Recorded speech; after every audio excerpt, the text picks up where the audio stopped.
नमस्काराः। अद्य वैयाकरणभूषणसारस्य धात्वर्थप्रकरणे त्रयोदशः पाठः। फेब्रुवरी मासस्य 23 दिनाङ्कः। येनाक्षरसमाम्नायमधिगम्य महेश्वरात् कृत्स्नं व्याकरणं प्रोक्तं तस्मै पाणिनये नमः। वाक्यकारं वररुचिं भाष्यकारं पतञ्जलिं पाणिनिं सूत्रकारं च प्रणतोऽस्मि मुनित्रयम्। श्रीलक्ष्मीरमणं नौमि गौरीरमणरूपिणं स्फोटरूपं यतः सर्वं जगदेतद्विवर्तते।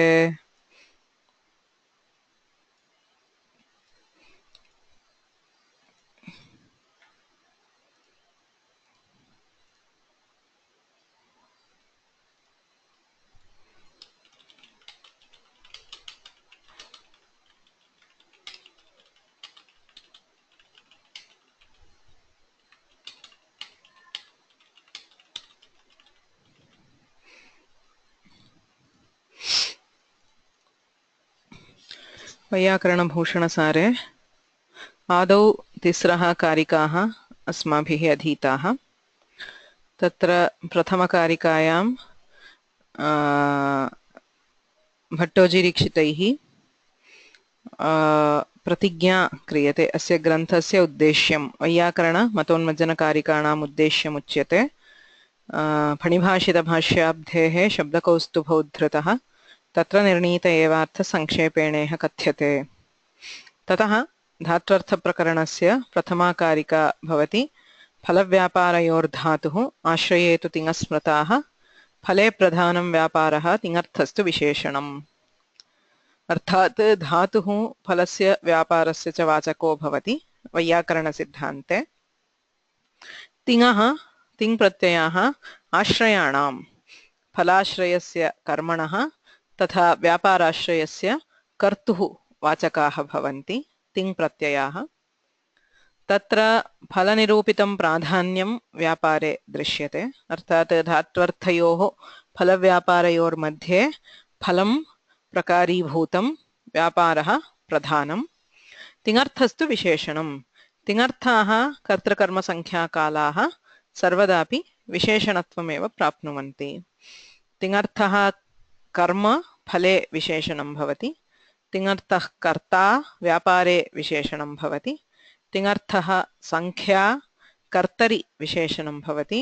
तिङर्थः कालः पुनः व्यापारे विशेषणं भवति। इत्येवं प्रकारेण तिङर्थाः सर्वेपि विशेषणीभूताः।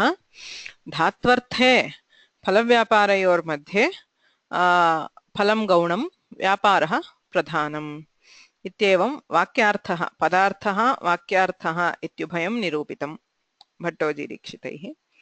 तत्र व्याख्याने भूषणसारे तिङाम् आश्रयवाचकत्वम् अर्थात् कर्तृकर्मणि तिङर्थः इत्यस्य साधने युक्तयः प्रदर्शिताः।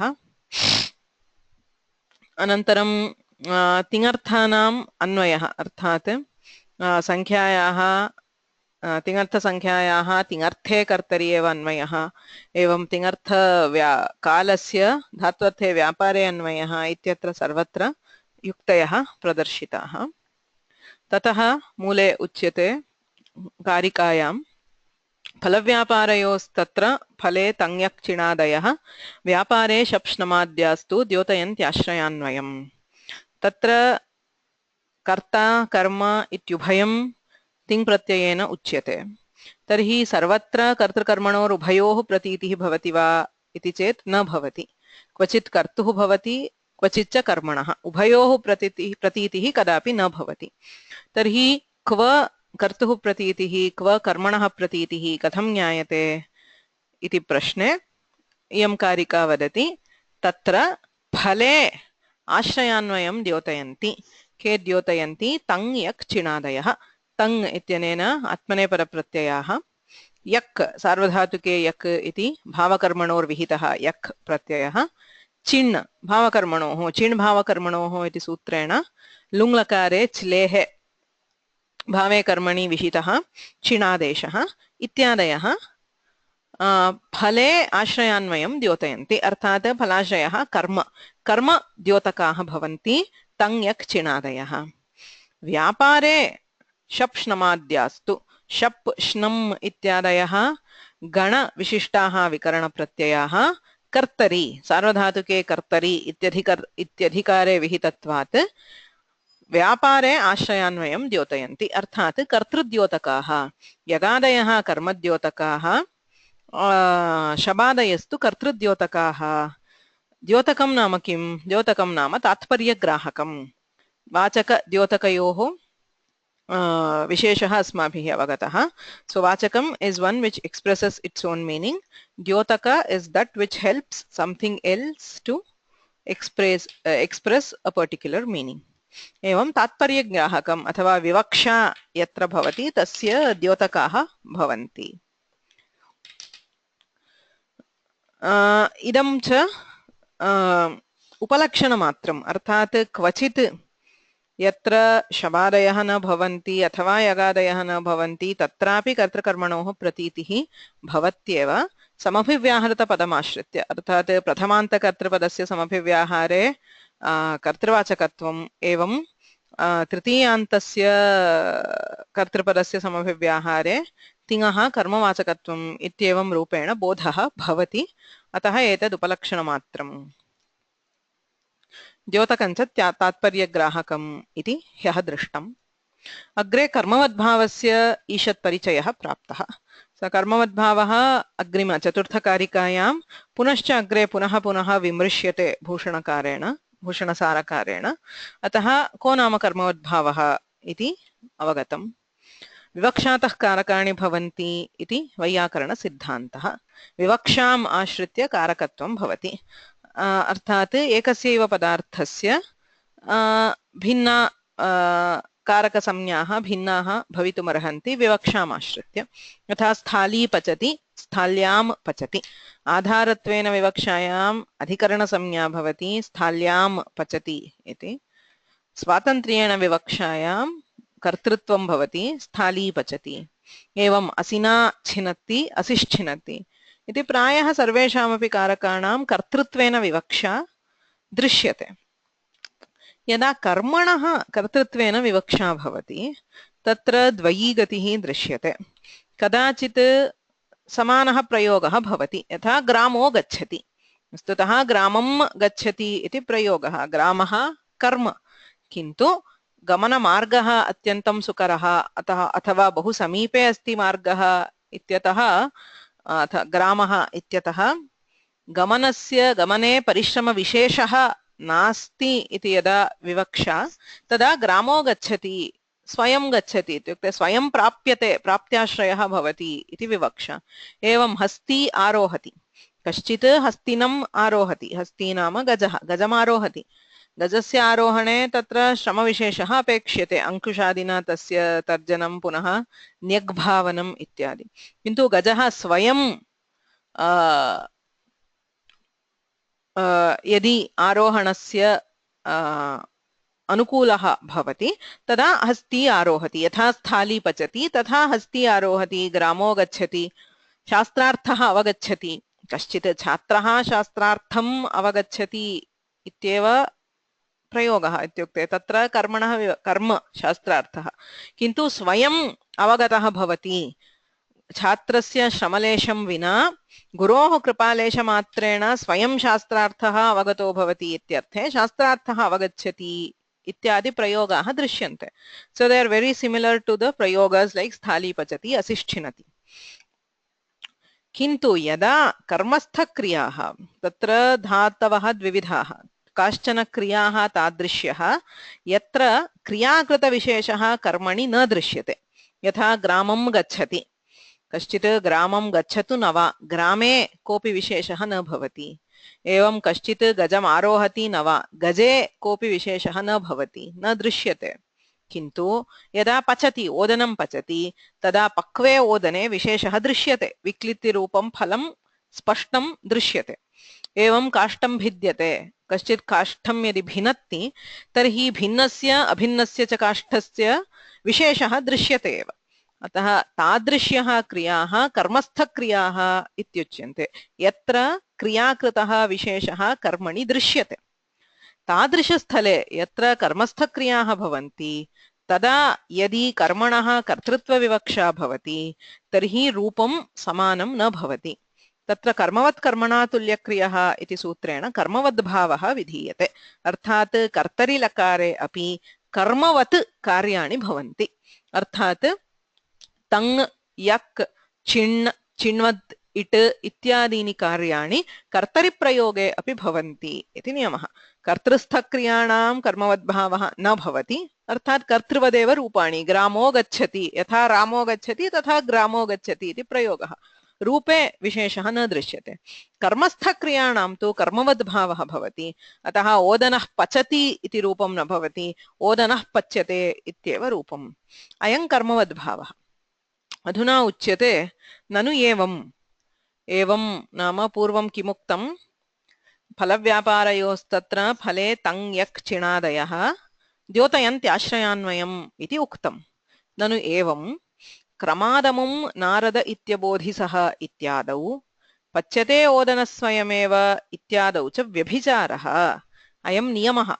तङ् यक् चिणादयः फले आश्रयान्वयं द्योतयन्ति, शप्ष्णमादयः व्यापारे आश्रयान्वयं द्योतयन्ति इत्ययं नियमः व्यभिचरति। It is not followed. That is, there is an exception. कथं? कर्मणः कर्तृत्वविवक्षायां कर्तरि लकारे सति इदं पच्यते ओदनस्वयमेव इत्यस्य विवरणं. So he is explaining the second prayoga, which is पच्यते ओदनस्वयमेव. कर्मणः ओदनस्य कर्तृत्वविवक्षायां कर्तरि लकारे सति, कर्तरि लकारः लः कर्मणि च इत्यनेन कर्तृर्थे लट्लकारः विधीयते। कर्मवत् कर्मणा तुल्यक्रियः इति अतिदेशेन यक् आत्मनेपद चिण् चिण्वदिटाम् अतिदेशात् एतानि कार्याणि, कर्मवद्भावः इत्युक्ते एतानि कार्याणि कर्तरिलकारे अतिदृश्यन्ते। प्रायेण कर्मणि लकारे यानि कार्याणि दृश्यन्ते, यक् प्रत्ययः, आत्मनेपद प्रत्ययाः, च्लेः चिण् आदेशः, चिण्वद्भावः तेन सहचरितः इडागमः इत्येतानि कार्याणि कर्तरिलकारेऽपि अतिरिष्यन्ते। तस्मात् यगादिसत्त्वे अपि कर्तुरेव बोधात्। यद्यपि पच्यते इत्यत्र यक् श्रूयते, तथापि तत्र प्रत्ययेन कर्मणः बोधः नास्ति। आश्रयान्वयः फले न भवति, व्यापारे एव भवति। व्यापारे एव आश्रयान्वयाच्च। अतः तङ् यक् चिणादयः फले आश्रयान्वयं द्योतयन्ति इति पूर्वकारिकायां यदुक्तं, कर्मवद्भावे तु एतेषां तङ् यक् चिण् एतेषां सत्त्वे अपि कर्तरि एव आश्रयान्वयः,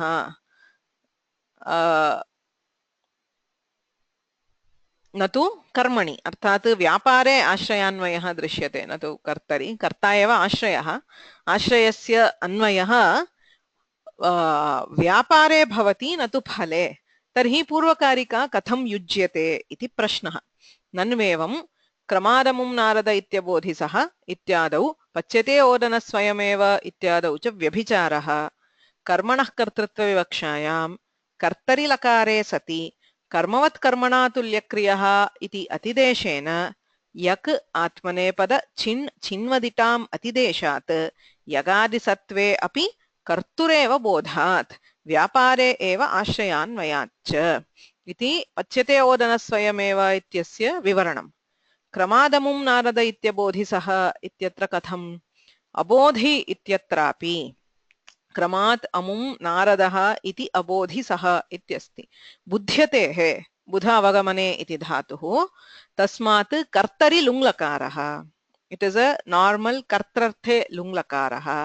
तस्य दीपजन इति चिण् चिणोलुक् इति तस्य लुक् इति साधनाद् इत्याशङ्कायां। तत्र दीपजन बुध पूरितायि प्यायिभ्यो अन्यतरस्याम् इति सूत्रमस्ति। तत्र बुध धातुः उद्दिष्टः। तत्र एभ्यः परस्य, एतेभ्यः धातुभ्यः परस्य च्लेः च्लि लुङि इत्यनेन लुङ्लकारे च्लि विकरणः क्रियते। तस्य तशब्दे परतः चिण्ते पदः इत्यतः ते इति अनुवर्तते। तशब्दे नाम त इति प्रत्ययः, त आतां च आत्मनेपदे प्रथमपुरुष एकवचन प्रत्ययः। तस्मिन् परतः अन्यतरस्यां विकल्पेन चिणादेशः भवति। च्लि इत्यस्य स्थाने चिण् इति आदेशः भवति। तत् अत एव अदीपि अदीपिष्ट इति रूपद्वयम्। अजनि अजनिष्ट अबोधि अबुद्ध इति रूपद्वयं भवति सर्वेषां धातूनां। कः अर्थः अबोधि अथवा अबुद्ध इत्यस्य? ज्ञातवान् इत्यर्थः। सः अमुं नारदः इति ज्ञातवान् इति कर्तरिप्रयोगः। सः अबोधि, सः ज्ञातवान् इति कर्तरि अयं लकारः। चिणो लुक् इत्यपि सूत्रमस्ति। चिण् क्रियते, चिणो लुक् इति सूत्रेण चिणः परस्य लुक् स्यात्। चिणः परः यः प्रत्ययः तस्य लुक् भवति, तदा अबोधि इति रूपं सिद्ध्यति। रूपं कथम् इति अग्रे पश्यामः। बुध अवगमने इति धातुः कर्तरि लुङ् लकारः।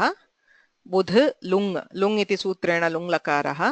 लुङ् लङ् लृङ् ष्वडुदात्तः इत्यनेन अडागमः क्रियते। लकारस्य स्थाने तिप्तस्थि इति त आदेशः। आत्मनेपदी धातुः, अतः एकवचने त प्रत्ययः। अबुध च्लि, च्लि लुङि इत्यनेन धातोः परं च्लि प्रत्ययः भवति। च्लेः स्थाने दीपजनबुध इति सूत्रेण चिण् आदेशः। आदेशे इ इति शिष्यते। चकारस्य चुटु इति इत्संज्ञा, णकारस्य हलन्त्यमिति उभयोर्लोपे इ इति शिष्यते। अबुध इ त। चिणः परस्य त प्रत्ययस्य लुक्, चिणो लुक् इति सूत्रेण अबुध इ। ततः पुगन्तलघूपधस्य च, न तु सार्वधातुक अर्धधातुकयोः अयं दोषः। पुगन्तलघूपधस्य च इत्यनेन उपधायाः गुणः अबोध इ, अबोधि इति रूपं सिद्धम्। अयं प्रयोगः शिशुपालवधे प्रथमसर्गे दृश्यते। चयस्त्विषामित्यवधारितं पुरा ततः शरीरीति विभाविता कृतिं विभुर्विभक्तावयवं पुमानिति क्रमादमुं नारद इत्यबोधिसः। तत्र श्रीकृष्णः द्वारकायाम् आस्ते। तदा नारदः कृष्णं द्रष्टुम् आगच्छति, आकाशात् अवतरति। तत्र कथं दृश्यते नारदः? पुरा आदौ त्विषां चयः इति अवधारितं। त्विट् नाम ज्योतिः, ज्योतिस्समूहः। So he looked like a mass of light. So Narada is alighting from the sky to Dwaraka. So initially Krishna, looking at it, initially thought it is some light, okay, a mass of light. Tvisham chayah iti avadharitam pura. Tatah shariri iti vibhavita kritim. So as he came closer, tasya shariram asti, ayam shariri, arthat it had a physical form. Okay, so initially he could only make out a mass of light.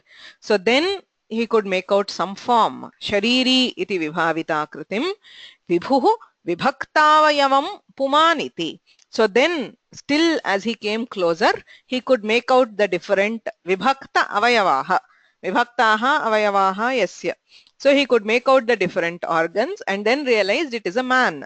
Puman iti kramat नारदः इति अबोधिसः. So thus क्रमशः एषः यः आगच्छति सः नारदः इति सः विभुः अबोधि. विभुः इत्यनेन कृष्णः अबोधि, ज्ञातवान् इति कर्तरिप्रयोगः.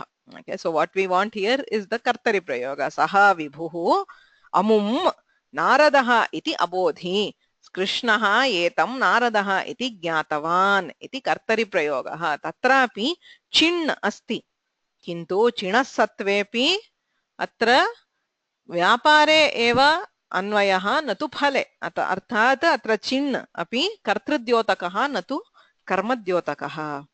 एवं व्यभिचारः पूर्वं यदुक्तं फले संज्ञक् चिणादयः आश्रयान्वयं द्योतयन्ति इति यदुक्तं तद् व्यभिचरितं किल इति प्रश्नः.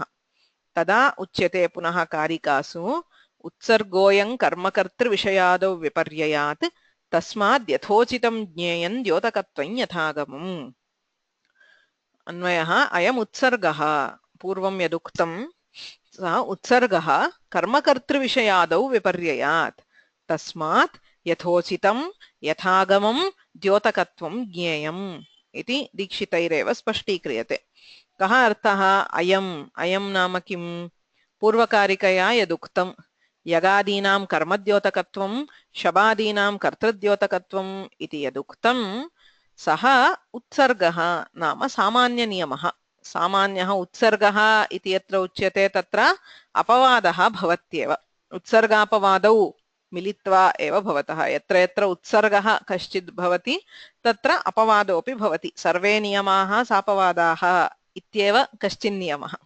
अतः विपर्ययात् कर्मकर्तृविषयादौ विपर्ययात् नाम वैपरीत्यात्, because you see the opposite.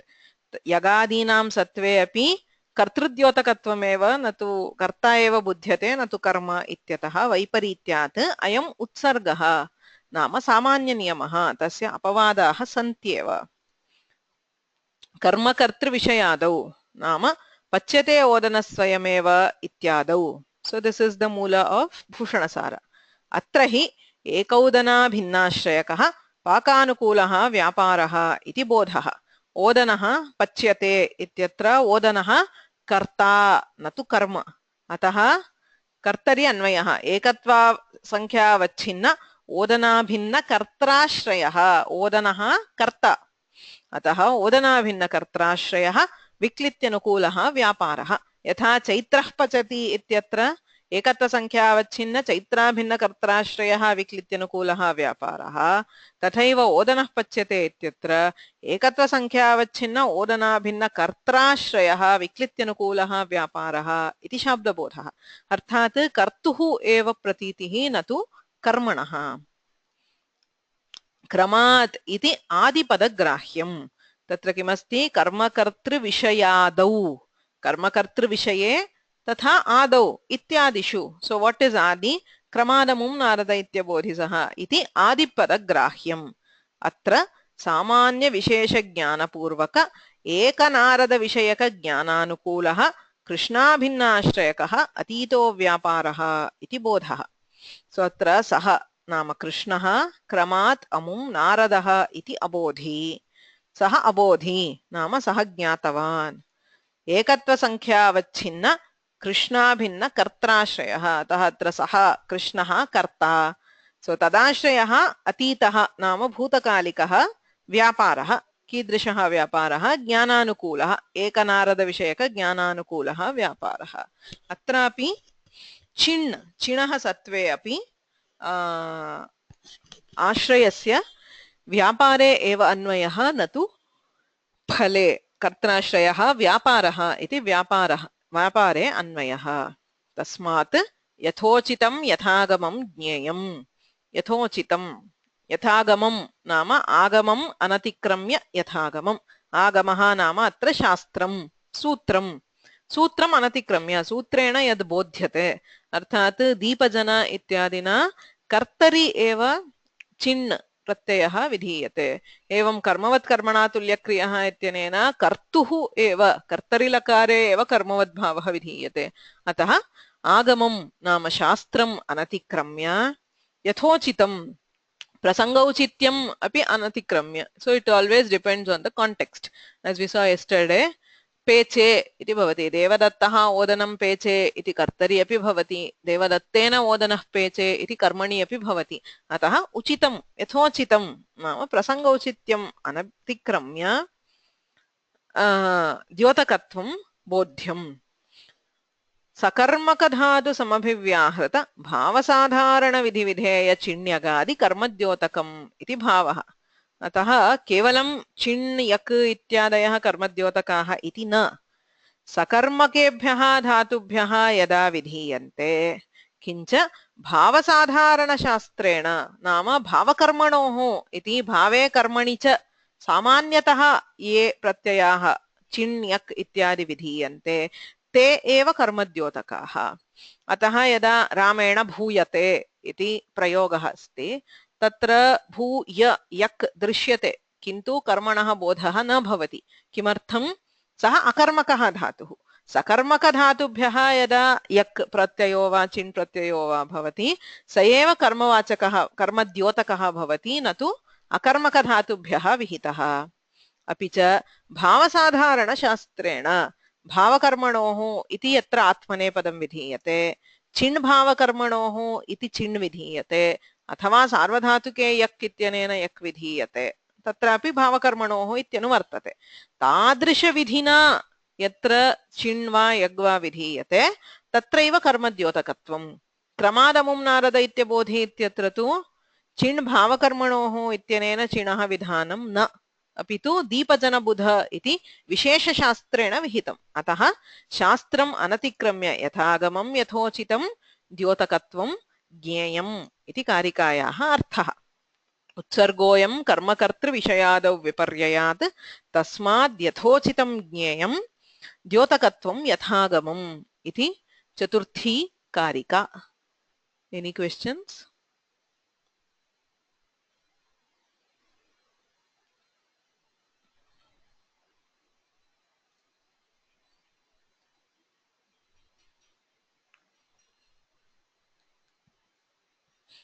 So Kashchit Prashnaha is an apavada for all akarmaka dhatus. Even though we have yagadi vidhi, still there is kartru. No, it is a bhave prayoga. I mean, for akarmaka dhatus, yak is in bhave prayoga, which means there is neither karta nor karma. So bhave prayoge ting pratyayena karta api nochyate, karma api nochyate. Kevalam dhatvarthaha bhavaha eva uchyate. So when there is yak in for an akarmaka dhatu, which is a bhave prayoga, so there is neither karta nor karma. I mean, there is no association at all. It does not express either karta or karma.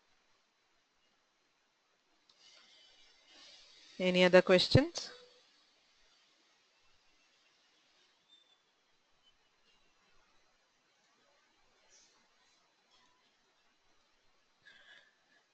अग्रिमकारिकां प्रविशामः पञ्चमी कारिका तत्र अवतरणिका उच्यते एवं सूचीकटाहनन्यायेन सोपपत्तिकं वाक्यार्थम् उपवर्ण्य फलव्यापारयोर्धातुः आश्रयेतु तिङस्मृताः फले प्रधानं व्यापारः तिङर्थस्तु विशेषणम् इत्युक्तम् तत्र वाक्यार्थः वर्णितः तत्र कः प्रश्नः फलव्यापारयोर्धातुः इति कारिका आरब्धा तत्र प्रथमः अंशः कः धातुः फलं व्यापारश्च अर्थः तर्हि प्रथमं किं विवरणीयं धातोः फलव्यापारवाचकत्वं कथं भवति इति आदौ साधनीयं तत्र के सन्देहाः अथवा अन्यशास्त्रीय विषयाः के सन्ति कथं धातुः फलस्य व्यापारस्य च वाचकः इति आदौ वक्तव्यं यतोहि तदेव कारिकायां प्रथमम् उपात्तं किन्तु भट्टोजीदीक्षितैः तथा न कृतं केवलम् उक्तं धातुः फलस्य व्यापारस्य च वाचकः इत्युक्त्वा तिङः आश्रयस्य वाचकाः इति पदार्थम् उक्त्वा अग्रे साक्षात् वाक्यार्थः प्रतिपादितः कथं फले प्रधानं व्यापारः तिङर्थस्तु विशेषणम् किन्तु कश्चित् नियमः अस्ति वाक्यार्थज्ञानस्य निश्चितपदार्थज्ञानपूर्वकत्वात् यदि वाक्यस्य अर्थः अवगन्तव्यः तर्हि वाक्ये विद्यमानानां पदानाम् अवयवानां निश्चितज्ञानम् अपेक्षितम् यदि पदान्येव न ज्ञायन्ते तर्हि वाक्यार्थस्तु सर्वथा न ज्ञायते तर्हि धातोः फलव्यापारवाचकत्वे एव सन्देहः इत्युक्ते अन्यदर्शनरीत्या फलव्यापारवाचकत्वं नास्ति धातोः तर्हि वाक्यार्थस्य भावनाप्रधानः शाब्दबोधः इत्यादि भावनायाः व्यापारस्य प्राधान्यं प्रदर्शितं तद् अयुक्तम् आदौ तु फलं व्यापारश्च धात्वर्थः इति साधनीयम् अनन्तरमेव वाक्यार्थः वक्तव्यः किल इति प्रश्नः किन्तु सः किं कृतवान् आदौ वाक्यार्थं वर्णितवान् पदार्थस्तु न साधितः एतावता इति चेत् सूचीकटाः न्यायः so this is a nyaya logic which is used often in the shastras okay sarvatra sarveshu shastreshu upayujyate so nyaya is a maxim what we call maxim a maxim okay so they are used in shastras to defend certain processes okay.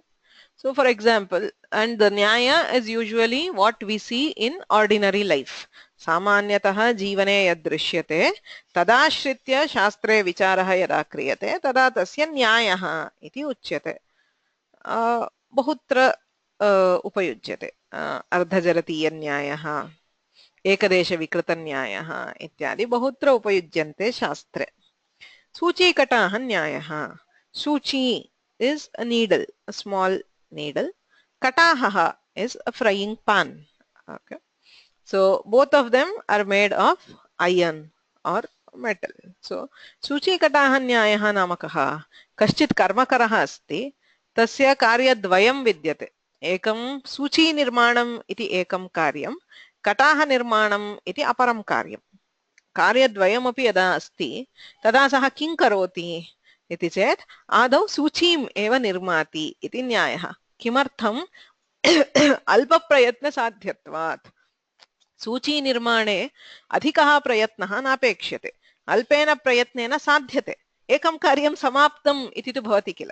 So if you have two tasks, one of them which will take 5 minutes and the other which will probably take 2 hours, so better finish off the 5-minute task first so that you can at least tick it off, and then okay, there is only one thing left which might be bigger. So that is the normal nyaya. Okay, सूचीकटाः न्यायः इत्युक्ते अल्पप्रयत्नसाध्यं कार्यम् आदौ क्रियते, बहुप्रयत्नसाध्यं तु तदनन्तरं क्रियते इति नियमः. सो तेन न्यायेन वाक्यार्थम् उपवर्ण्य. वाक्यार्थः नाम भावनाप्रधानः अथवा व्यापारमुख्यविशेषकः शब्दबोधः इति विषये इति विषयस्य साधनं सुलभतरं, because there is not much difficulty with that. There are not many controversies or conflicting opinions regarding the vakyartha. There is, regarding the Naiyayikas there is, but not much. However, धात्वर्थ विषये, धातोः फलव्यापारौ अर्थः इति विषये तु महान्तः वादाः सन्ति प्रत्येकं दर्शने.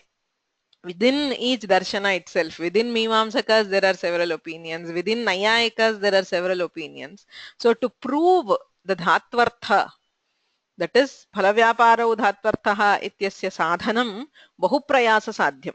Okay, so it requires a lot of effort because each view has to be countered, whereas vakyarthasya varnanam sulabham. अतः सूचीकटाः न्यायेन सोपपत्तिकं वाक्यार्थम् उपवर्ण्य. अतः अल्पप्रयत्नसाध्यः वाक्यार्थः आदौ निरूपितः, अग्रे फलव्यापारयोः इति प्रतिज्ञातं धातोः व्यापारवाचित्वं प्रतिपादयति इत्यर्थः. अत्र व्यापारपदेन फलव्यापारयोर्धातुः इति प्रथमं पदमस्ति. तत्र व्यापारः नाम कः? शरीरनिष्ठः फुत्कारादिः, आत्मनिष्ठः कृतिरूपो यत्नः इति सर्वोऽपि गृह्यते. So action is of two kinds. One is a bodily action such as phutkara, blowing air to make the fire glow. Atmanishtaha kritirupo yatnaha. There is also some karya within the Atman which actually gives rise to the bodily actions. Okay, that is what is intended by Naiyayikas as kriti or yatna. Okay. So sarvopi vyaparapadena गृह्यते वैयाकरणैः. तत्रापि फलव्यापारयोर्धातुः इत्यत्रापि व्यापारस्य विषये एव विवादः. यतोहि फलं धात्वर्थः इति प्रायेण सर्वेपि अङ्गीकुर्वन्ति, except the प्राचीन Naiyayikas, the older school of Naiyayikas. Everybody agrees that phala is dhatvartha. Okay, सर्वेपि अङ्गीकुर्वन्ति एव. तत्रापि प्राचीननैयायिकैः यदुक्तं तत्तु नव्यनैयायिकैरेव समाहितं. सो प्राचीननैयायिकैः फलं धात्वर्थः न इत्युच्यते, तस्य समाधानं तु अस्माभिः नाम वैयाकरणैः वक्तव्यं नास्ति. नव्यनैयायिकाः एव उक्तवन्तः, बिकास् नव्यनैयायिकास् are of the opinion that फल इस् धात्वर्थ. अतः तत्र विशिष्य यत्नः नापेक्ष्यते. अपेक्ष्यते यत्नः कुत्र? व्यापारस्य धात्वर्थ साधने. So how do we prove that vyapara is dhatvartha? Okay, that is the major question, and a question which is quite difficult to handle because there are so many conflicting opinions. अतः फलव्यापारयोः इति प्रतिज्ञातं धातोः व्यापारवाचित्वं. व्यापारस्य धातुवाच्यत्वे महती विप्रतिपत्तिः विद्यते. अतः धातोः व्यापारवाचित्वं व्यवस्थापयति इत्यत्र अन्वयः. So this is one sentence. Okay, what we saw in the previous 3 slides. एवं सूचीकटाहन्यायेन सोपपत्तिकं वाक्यार्थम् उपवर्ण्य फलव्यापारयोः इति प्रतिज्ञातं धातोः व्यापारवाचित्वं व्यवस्थापयति. So he is now trying to establish that vyapara is dhatuvachya. Vyaparaha dhatuvachyah. So there are two parts to it. One is to prove that vyapara is vachya. It is a vachyartha. That itself is the first thing. And second, after proving that it is a vachyartha, is it expressed by the dhatu or the pratyaya? He has to prove that it is expressed by the dhatu and not the pratyaya. So first step is establishing that it is a vachyartha and not lakshyartha or other kinds of artha. And the second step is proving that it is the artha or vachya of the dhatu and not of the pratyaya. Tatra adau kim vadati? लडाद्यन्ते भावनायाः अवाच्यत्वं वदतः प्राभाकरादीन् प्रति व्यवस्थापयति. अतः आदौ किं वदति? प्राभाकरादयः ते किं वदन्ति? भावना अवाच्य, भावना न वाच्य एव इति वदन्ति. So you should remember, especially with Mimamsakas, this is an issue. लडाद्यन्ते, लट् लकारादि स्थलेषु, पचति इत्यादि लडाद्यन्तस्थले भावनायाः अवाच्यत्वं. भावना is not a वाच्यार्थ at all. धातुना वा प्रत्ययेन वा इति प्रश्नः एव न. भावना वाच्या एव न इति मीमांसकाः वदन्ति. तेषां मतम् अग्रे उच्यते. आदिपदेन नैयायिकसङ्ग्रहः. So he is trying to counter or answer two arguments here. Okay, the first argument is Prabhakara matam. Prabhakaraha Mimamsakaha. Prabhakaras are a sub category of Mimamsakas. So among Mimamsakas we have Bhataha, Prabhakaraha ityadayah ganaha santi. Tatra Prabhakaranam idam matam. Vidhibodhake linglakaradhi sthale eva bhavana vachya. So the Mimamsakas attach great importance to linglakara because Vede linglakarena iva vidhihi. Okay, so chodana lakshanaha dharmaha iti chodana, where there is prerana, the causal or vidhi, that itself is dharma according to Mimamsakas. So and Vedavakyas, mostly all Vedavakyas which ordain something have this linglakara. Okay.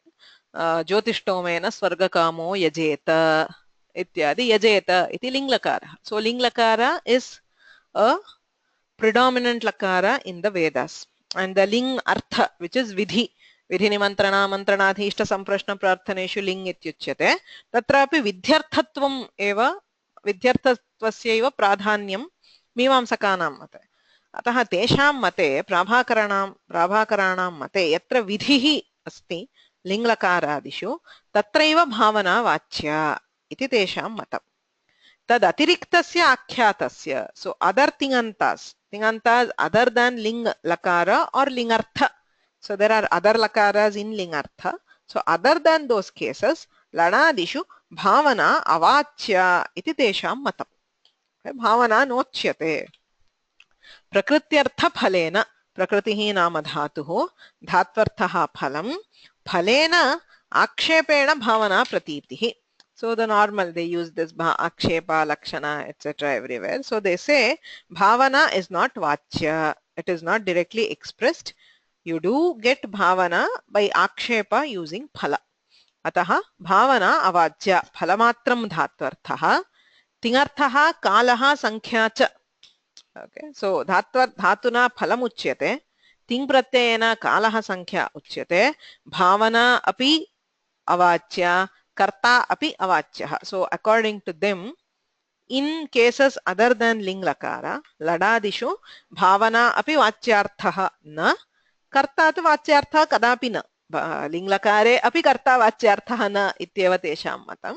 Bhavanayaha api avachyatvam प्रतिपादयन्ति प्राभाकराः. नैयायिकाः किं वदन्ति? व्यापारस्य वाच्यत्वं न कृतेः वाच्यत्वं, अर्थात् शक्यतावच्छेदकं कृतित्वं कृतित्वेन रूपेण प्रतीयते न तु व्यापारत्वेन रूपेण तत्र लाघवात् अतः गौरवात् व्यापारस्य अवाच्यत्वम्. So we saw a bit of this in the explanation of the first karika. तत्र कौण्डभट्टः उक्तवान् व्यापारः फुत्कारादिः तत्तद्रूपेण वाच्यः इति वैयाकरणसिद्धान्तः. So each individual अवान्तरक्रिया is expressed as itself फुत्कारात्वेन रूपेण अधःसन्तापनत्वेन रूपेण तत्तद्वाच्यम् इति वैयाकरणसिद्धान्तः. किन्तु नैयायिकाः एतत् नाङ्गीकुर्वन्ति. व्यापाराणां वाच्यत्वं नास्ति, कृतेः एव वाच्यत्वं, शक्यतावच्छेदकं कृतिः इति तेषां मतम्. अतः कृतित्वेन रूपेण वाच्यत्वं स्वीकार्यं न तु व्यापारत्वेन रूपेण इति नैयायिकानां वादः. So there are two kinds of vadas here about the vachyatva of vyapara itself. फलव्यापारयोर्धातुः इत्यत्र मया उक्तम् आदौ व्यापारस्य वाच्यत्वं साधनीयं ततः धातुवाच्यत्वं साधनीयम्. आदौ व्यापारस्य वाच्यत्वे मतद्वयं. प्राभाकराणां मते लडादिषु भावनायाः वाच्यत्वमेव नास्ति, सर्वथा अवाच्य इति. नैयायिकमते तु वाच्यत्वं कृतित्वेन रूपेण भवति न तु तत्तद्व्यापारत्वेन इति. एतद् उभयमपि निराकृत्य धातोः व्यापारवाचकत्वं सः व्यवस्थापयति. कः? भट्टोजी दीक्षितः अग्रिमकारिकायां व्यापारो भावना सैवोत्पादना सैव च क्रिया कृन्यो कर्मकतापत्तेर्न हि यत्नोऽर्थ इष्यते इति पंचमी कारिका वैयाकरणमतोन्मज्जनकारिकासु. व्यापारो भावना सैवोत्पादना सैव च क्रिया. So very emphatically he states all these are the same.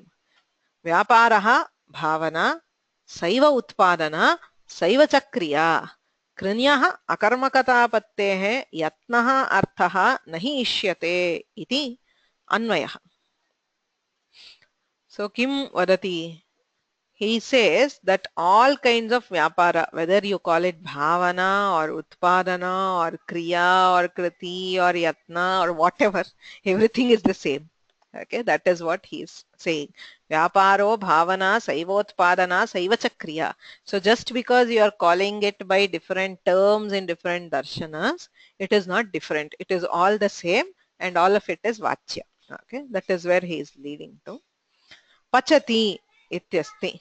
पचति इत्यस्य बहुविधानि विवरणानि दृश्यन्ते. So an explanation of pachati is given in various ways. पाकम् उत्पादयति, पाकानुकूला भावना, तादृशी उत्पादना नाम पाकानुकूला उत्पादना, पाकानुकूला क्रिया इति विवरणात्. So there are different vivaranas which are available for pachati. विव्रियमाणस्यापि तद्वाचकता. So vivarana vivriyamanayoh samanaarthakata, that is something which is normally expected. You have a term and you explain a term using other terms, so both of them have to be samanarthaka, otherwise you cannot call it as the vivarana of something else. So pachati ityasya vividhani vivaranani drishyante. So there are different ways in which pachati is explained. Some people explain it as pakam utpadayati, some say pakanukula bhavana, some say pakanukulaha vyaparaha, others say pakanukula kriya. So because all such explanations exist, all these are synonymous. Vyaparaha is the same as bhavana, which is the same as utpadana, which is the same as kriya. That is one explanation. The other thing, the other explanation given says, Vyaparaha nama kriya. All these words, they have subtle differences in their meaning. Okay, what is kriya? Kriyante nama kramashaha avayavaha utpadyante iti kriya. We saw this earlier. Kramikotpattihi yatra bhavati. So where it is not one thing, where the components arise as a function of time. Okay, so gradual arising of components is called kriya. That is the exact meaning of kriya. Utpadana nama kim? Utpadyattvena nama sadhyatvena abhidhiyamana. That which is portrayed as sadhya, which has to be accomplished, not ready-made state, which has to be created. That is utpadana. Bhavana, again, bhavituhu bhavananukula bhavana. There is a niche, that which causes something to be, which is that which causes the phala to come into existence, is bhavana, which is vyapara. Okay. So evam, the subtle differences are all the same. That is why it is on the basis of this that Kaundabhatta already defined vyapara as vyaparaha bhavanabhidha sadhyatvena abhidhiyamana kriya. So this sentence is exactly this. Vyaparo bhavana saiva utpadana. Utpadana nama sadhyatvena abhidhiyamana kriya nama kramikotpattihi yasyam drishyate. So it is this half which Kaundabhatta already paraphrased during his explanation of the first karika. Okay, so which means all these kinds of actions. So an action is that, or vyapara is anything which has the kramikotpatti, which is the sadhya rupena abhidhiyamana, and which helps, which causes the being of the phala. So all these are denoted by vyapara. Vyapara padam cha bhutkaradinam ayatnanam api bhutkarattvadi rupena vachyatam dhvanayitum uktam. So in this karika, we have bhavana, we have kriya, we have utpadana. All these have their meanings. So why also include vyapara? Because ayatnanam api, arthat kriti bhinnanam. Kritihi nama antara cheshta visheshaha atma dharmaha kritihi. So kriti is not something you see externally. It is only an internal action which is atma dharma, which resides only in the atman. It is not pratyaksha. Whereas shariradi nishthaha phutkaradayaha, all these general vyaparas are physical actions. So phutkaradinam ayatnanam api, even though they are not kriti, phutkarattvadi rupena vachyatam dhvanayitum. So all of them are expressed by their own identifiers, by the, as phutkaratva or adhasantapanatva, etc. Atayeva pachati ityatra adhasantapanatva phutkaratva chulyupari dharanatva yatnatvadibhihi bodhaha sarvasiddhaha. So everybody, this is anubhava siddha, that whenever he say pachati, in some cases we could be referring to adhasantapana, lighting the fire, phutkaratva or blowing on it, chulyupari dharanatva or placing the vessel on the stove, yatnatva or even just the internal action of pachati. Okay, so all of these are conveyed by the single word pachati. Why? Because each of these is identified as their own action and not as just krititva. Okay, prithak vyaparanam api vachyatvam asti. Nacha evam esham shakyatavachedakatve gauravapatya krititvam tadavachedakam vachyam. So there is another sentence here. So the nacha here, it will go and align with Nayyayika ritihi sadhvi. So agre, the second part of the sentence says Nayyayika ritihi sadhvi na. So the argument of Nayyayikas is not correct. So what do the Nayyayikas say? Shakyatavachedakatve gauravapatya krititvam tadavachedakam vachyam iti Nayyayikanam vadaha. Vyaparasya tattadrupena vachyatva svikare. When, if you are saying vyapara is expressed as the individual kriyas, phutkarattvadinam shakyatavachedakatvam. So the shakyatavachedaka, the identifying property of the shakyartha will be different. It will be phutkaratva or adhasantapanatva or yatnatva, etc. Tesham nanatvena gauravam, and they are all different attributes, right? Phutkaratva is different from this, different from that. So all of them being shakyatavachedaka means gaurava. then krititvam tu jati rupam, whereas krititva is a jati, a class, and it is laghava. Okay, so saying krititva is shakyata vachedaka is laghava rather than accepting that all the different vyaparas are expressed as their own. Okay. न च एवं येषां नाम सर्वेषां फुत्कारादीनां व्यापाराणाम् अथवा फुत्कारत्वादीनां शक्यतावच्छेदकत्वे गौरवापत्या कृतित्वमेव तदवच्छेदकं वाच्यम्. So what the Nayayikas say, it is only krititva which is vachya. So the vachyartha is only kriti and the identifier there is krititva. रथो गच्छति जानाति इत्यादौ च व्यापारत्वादि प्रकारकः बोधः लक्षणया इति नैयायिकरीतिः. So but there are some problems if we say that kritihi eva vachya. यदि व्यापारः अवाच्यः कृतिरेव वाच्या तर्हि क्वचित् क्लेशः दृश्यते. यथा रथो गच्छति इति प्रयोगः. रथः गच्छति, तत्र कः क्लेशः? अचेतनस्य रथस्य. रथः अचेतनः, there is no atman. So if there is no atman, there is no kriti, because kriti is atma dharma. Tarhi achetana rathasya krityashrayatvam nasti. So ratha is not ashraya for kriti. So if you say krititvam krititvena rupena kritihi vachya tadashrayah karta iti yadi uchyate tarhi ratho gacchati iti prayogah na syat. We can never have achetana vastus being karta like ratho gacchati or sthali pachati or whatever. In any case, you cannot have an achetana vastu being karta. Okay, because there is no kriti. Tada kim vadanti anupapannam. Tada kritehe anupapannatvad atra vyapare lakshana iti nayayikaha.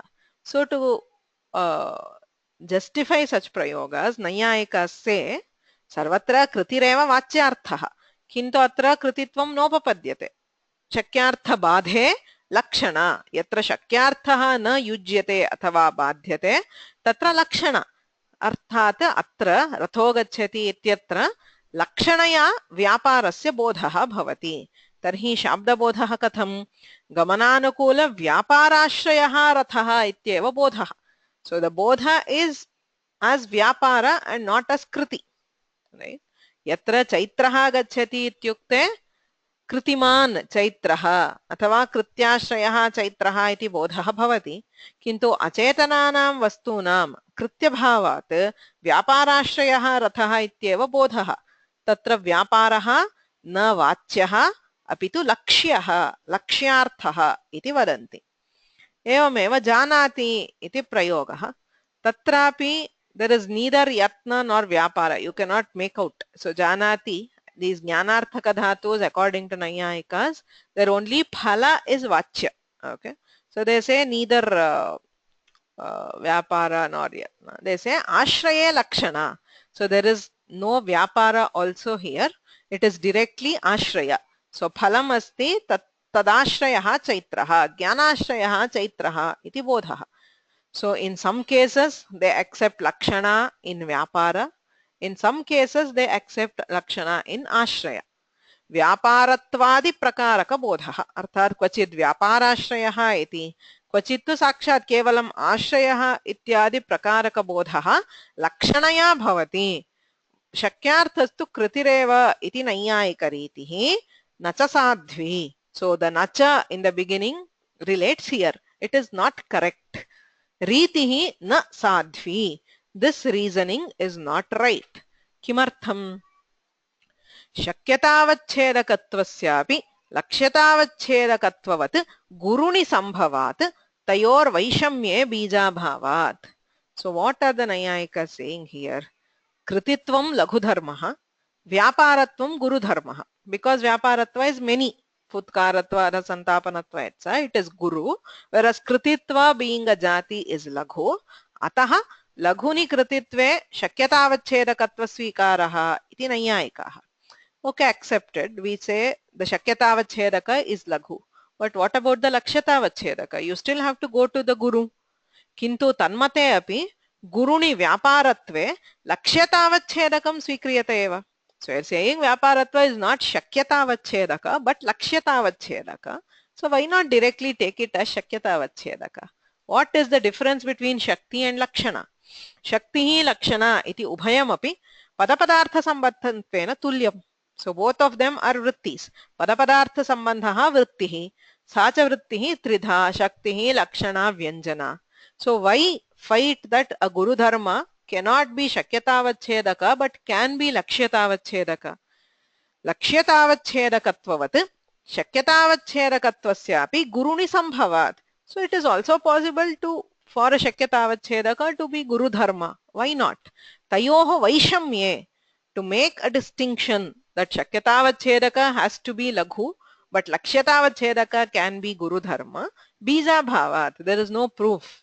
There is nothing to distinguish between these two. Shakti and Lakshana, both of them are the same. So instead of struggling to establish only Krititva as Vachya, if we accept Vyaparatva itself as Vachya, Sarvatrapi Sangachate. Ataha Vyaparatvena Rupena iva Vachyatvam natu Kevalam Krititvena Rupena iti Uchyate Kaundabhattena. Okay. Nacha Pachati Pakam Karoti iti Yatnarthaka Karotina Vivaranat Yatnaha eva Akhyatharthaha iti Vachyam. So the further argument says Pachati ityasya Pakam Karoti iti Vivaranam Drishyate. Tatra Kru dhatuhu asti. Kru dhatuhu Yatnarthakaha iti Nayyayikanam Vadaha. So the Kru dhatu indicates Yatna, which is Kriti, Atmanishta Kriti, and not just any action. So they say that the Kru dhatu represents only the Chetana Nishtha Vyapara and not the other Sharira Nishtha Vyapara. Yatnarthaka Karotina Vivaranat. Vivarane Kru dhatuhu Drishyate. Sacha Yatnarthaha. Ataha Yatnaha eva Akyatarthaha. So they say that it is only Yatna, which is Kriti, which is expressed by the Pratyaya and not other Vyaparas. Iti na Vachyam. Kimartham Rathaha Gamanam Karoti. Bijadina Ankuraha Kritaha iti Darshanat. So we have other usages. Ratho Gamanam Karoti. Yatha Rathaha Gacchati Tatha Rathaha Gamanam Karoti iti Prayogaha. Achetane Rathe Yatna Bhavat. But Ratha is Achetana. If you say that Karoti is only Yatnarthaka, then such Prayoga should not be there. You can say Ratho Gacchati, but you cannot say, because there we accept Lakshana. But Karoti iti Kru dhatoho Prayogaha na syat. Bijena Ankuraha Kritaha. Tatrapi Bijam Achetanam. Tarhi Katham Kru dhatoho Prayogaha iti darshanat. Krunyaha Yatnarthakatayaha Asiddhehe. So you cannot say that Kru dhatu is only Yatnarthaka. It is general Vyapararthaka. Sarva vidhopi Vyaparaha. Chetana nishtho va Sharira nishtho va Sarvopi Vyaparaha Kru dhatuna Uchyate ityeva angikaraniyam Kevalam Yatnarthakatvam Karotehe Nangikriyate. Okay. So we will stop here. The Karika proceeds further. So we will see that in the next class. Any questions?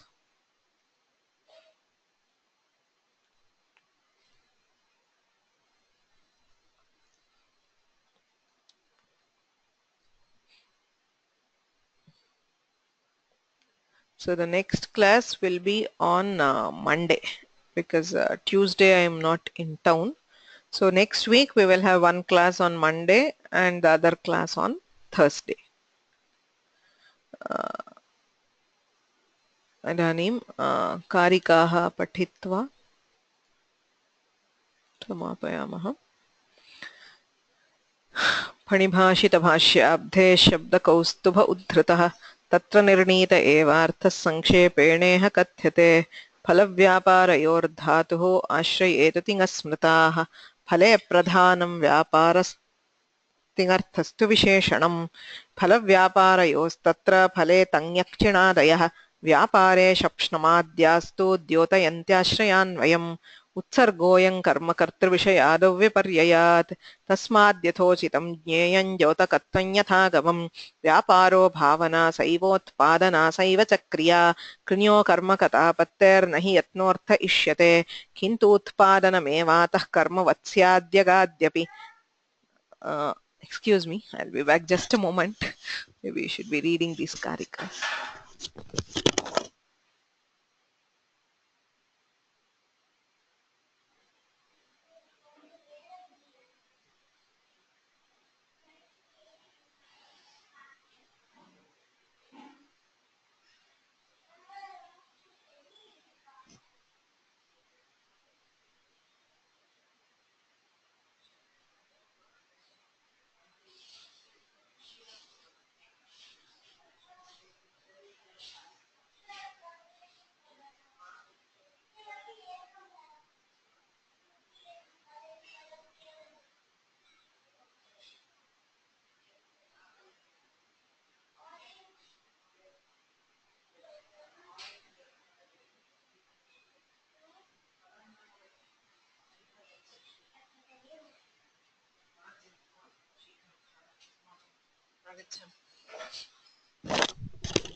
व्यापारो भावना सैवोत्पादना सैव च क्रिया कृण्यो कर्म कथापत्तेर्न हि यत्नोऽर्थ इष्यते किन्तु उत्पादनमेवातः कर्म वत्स्याद्यगाद्यपि कर्म कर्तर्यन्यथा तु न भवेत् तदृशेरिव निर्वर्त्ये च विकार्ये च कर्मवद्भाव इष्यते न तु प्राप्ये कर्मणीति सिद्धान्तोऽत्र व्यवस्थितः तस्मात् करोतिर्धातोः स्याद्व्याख्यानन्नत्वसौतिङाम् पक्ववान् कृतवान् पाकं किं कृतं पक्वमित्यपि किं कार्यं पचनीयं चेत्यादिदृष्टं हि कृत्स्वपि किञ्च क्रियावाचकतां विना धातुत्वमेव न सर्वनामाव्ययादीनां यावादीनां प्रसङ्गतः न हि तत्पाठमात्रेण युक्तमित्याकरे स्फुटं धात्वर्थत्वं क्रियात्वं चेद्धातुत्वं च क्रियार्थता अन्योन्यसंशयस्पष्टस्तस्मादस्तु यथाकरम् अस्त्यादावपि धर्म्यंशे भाव्येऽस्त्येव हि भावना अन्यत्राशेषभावात्तु सा तथा न प्रकाशते फलव्यापारयोरेकनिष्ठतायामकर्मकः धातुस्तयोर्धर्मिभेदे सकर्मक उदाहृतः आख्यातशब्दे भागाभ्यां साध्यसाधनरूपता प्रकल्पिता यथा शास्त्रे सघन्यादिष्वपि क्रमः साध्यत्वेन क्रिया तत्र धातुरूपनिबन्धना सिद्धभावस्तु यस्तस्याः सघन्यादिनिबन्धनः सम्बोधनान्तं कृत्वोऽर्थाः कारकं प्रथमोऽवतिः धातुसम्बन्धाधिकारनिष्पन्नमसमस्तनन्य तथा यस्य च भावेन षष्ठी चेत्युदितं द्वयं साधुत्वमष्टकस्यास्य क्रिययैवावधार्यताम् यदि पक्षे विवत्यर्थः कारकञ्चनन्यादिषु अन्वेति त्यज्यतान् तर्हि चतुर्थ्या स्पृहि कल्पना अविग्रहागतादिस्था यथा ग्रामादिकर्मभिः क्रिया सम्बध्यते तद्वत्कृतपूर्व्यादिषु स्थिता कृत्वोऽर्थाः त्वातुमुन्वत्स्युरिति चेत् सन्धिः क्वचित् अतिप्रसङ्गो नोद्भाव्योऽभिधानस्य समाश्रयात् भेद्यभेदकसम्बन्धोपाधिभेदनिबन्धनं साधुत्वं तदभावेऽपि बोधो नेह निवार्यते श्रीलक्ष्मीरमणं नौमि गौरीरमणरूपिणं स्फोटरूपं यतः सर्वं जगदेतद्विवर्तते।